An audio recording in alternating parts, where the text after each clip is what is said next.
Hey everybody, it is Professor Parish, and we are on Module 15 of English 123 Creative Writing. So I hope you all, if you celebrate Easter, I hope you're having a happy Easter.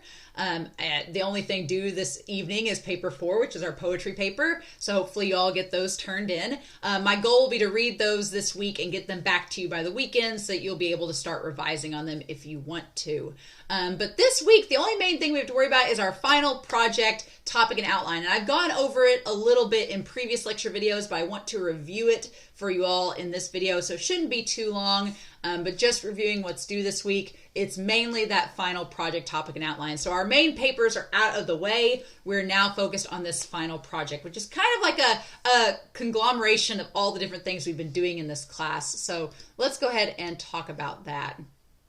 So the final topic and outline, what I want for this is basically your thesis statement. What is your topic? What are you writing about? And then a brief outline that talks about the overall points that you plan to talk about in your paper. Again, like with other outlines we've done in this class, it is all subjective. It is not set in stone. You can change your mind. You can add to it. You can take away.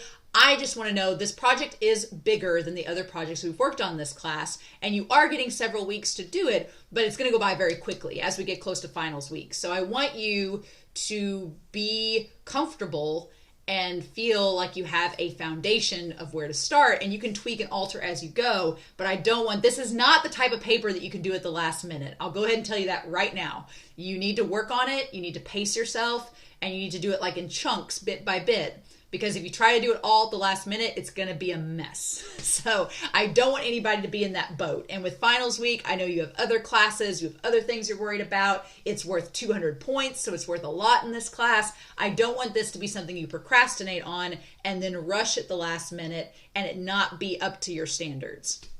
So the outline, like I said, this should be a project you've been working on for a little while, so the outline will likely have a more definite shape than previous outlines, but it can still be a skeletal framework that just covers the points and the main areas of information you plan to cover. So you can also use this assignment, this specific one on the topic and outline, to go over any questions you have about the final project. So after you put down your thesis and your outline, if you have at the bottom of the assignment, like, here's my questions I have going into this, you can outline your questions there, and then in my feedback to you, I'll give you a response to those questions. This is just to put a plan in place so that I know you have something in mind that you're going to be working on. So again, going back to Module 1, the final project guidelines, I'm just going over these.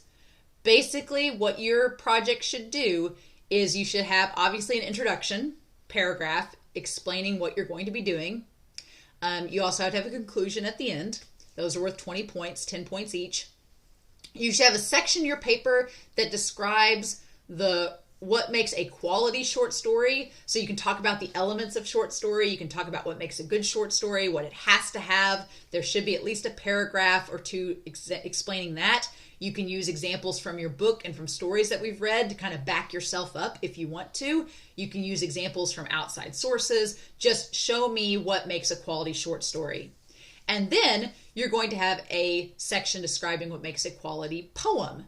So same thing, you can use research from our books, you can use outside resources, whatever you want to use to prove your point of what makes a quality poem.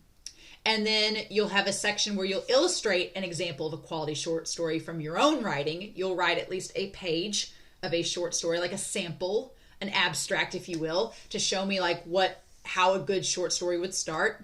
And then you'll have a section where you'll have a sample poem. Like you'll have at least 2 to 3 stanzas or 2 to 3 haikus where you showcase an example of a quality poem.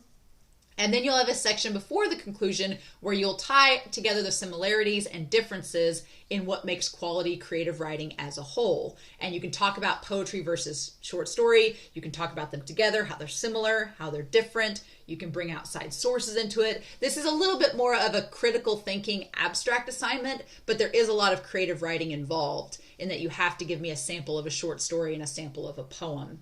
But I'm expecting that you'll probably bring in some outside sources to help elaborate your points. Now, how you organize all of this is totally up to you.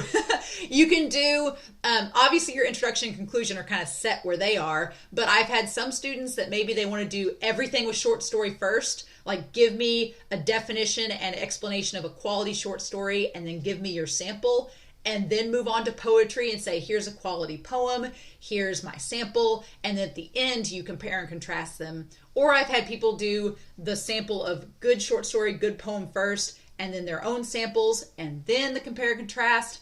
I've had some students do, this is what makes a good short story, this is what makes a good poem, compare and contrast, then my examples, and then the conclusion. You can basically organize this paper as however you want to.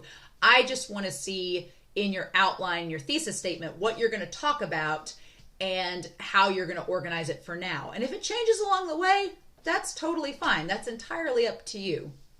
But as you can see, there are a significant amount of points.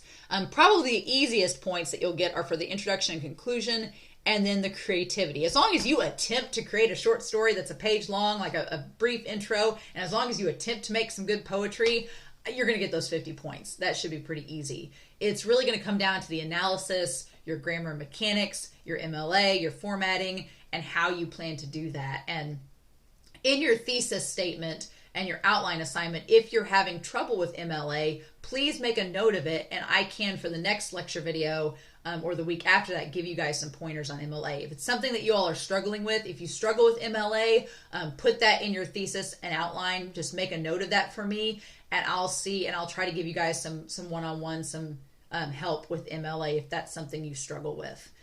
But if everybody's okay with MLA, I don't want to waste my time and waste your time watching if you guys are comfortable with it.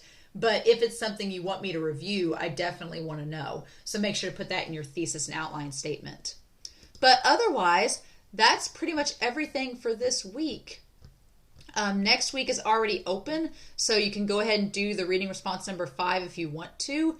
And then our peer review discussion forum is going to be May 8th, and you can go ahead and do that as well if you want to. But that's totally up to you all. If you want to go ahead and work on reading next week, I would, but then you'll see that you've got this week and next week and the following week to work on your draft. So you've got at least 2 to 3 weeks to work on this. So don't procrastinate, because finals week is going to be here before we know it. But as always, if you guys have any questions at all, just please feel free to email me. Everybody's been pretty quiet in this semester, so I'm assuming everybody's doing all right. Nobody has any issues. I'm going to take it as that.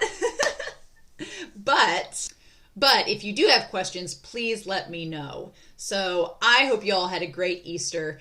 I hope it was wonderful if you celebrate. And if not, I hope you had a good weekend. So as always, I hope you all stay safe, take care, and I will talk to you all next week with Module 16 of English 123.